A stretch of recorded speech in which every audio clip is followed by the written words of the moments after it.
വടക്കഞ്ചേരി വള്ളിയോട് സൗഹൃദ ജനകീയ കൂട്ടായ്മ ജനകീയ വായനശാലയുടെ നേതൃത്വത്തിൽ കേക്ക് മേളയ്ക്ക് തുടക്കമായി. ക്രിസ്മസ്, ന്യൂ ഇയർ എന്നിവയോടനുബന്ധിച്ചാണ് കേക്ക് മേള നടത്തുന്നത്. ഡിസംബർ 31 വരെയാണ് മേള സംഘടിപ്പിക്കുന്നത്. വള്ളിയോട് മിനി ഇൻഡസ്ട്രിയൽ എസ്റ്റേറ്റിന് മുൻവശത്ത് പ്രത്യേകമായി തയ്യാറാക്കിയ സ്റ്റാളിലാണ് കേക്ക് മേള നടക്കുന്നത്.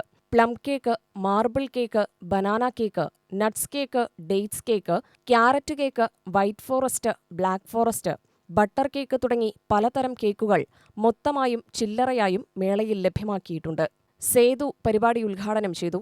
മേളയിൽ നിന്ന് ലഭിക്കുന്ന ലാഭവിഹിതം നിർധനരായ കിഡ്നി, ക്യാൻസർ രോഗികൾക്ക് ചികിത്സാ സഹായമായി നൽകുമെന്ന് സെക്രട്ടറി കെ അസീസ് പറഞ്ഞു. വടക്കഞ്ചേരി വള്ളിയോട് ഉച്ചാരങ്കോട് സ്ഥിതി ചെയ്യുന്ന സൗഹൃദ ജനകീയ കൂട്ടായ്മ കഴിഞ്ഞ 8 വർഷക്കാലമായി എല്ലാ വർഷവും ഡിസംബർ 15 മുതൽ ഡിസംബർ 31 വരെയാണ് കേക്ക് മേള സംഘടിപ്പിക്കാറ്. 50-ൽ പരം കേക്കുകളാണ് ഇവിടെ സംഘടിപ്പിച്ചിട്ടുള്ളത്. ഇതിൽ നിന്ന് കിട്ടുന്ന ലാഭവിഹിതം കിഡ്നി, ക്യാൻസർ പേഷ്യൻറ്റുകളുടെ ചികിത്സാ ഫണ്ട് ലഭിക്കുന്നതിന് വേണ്ടിയിട്ടാണ് ഞങ്ങളിത് സംഘടിപ്പിച്ചിട്ടുള്ളത്. UTV news, Palakkad.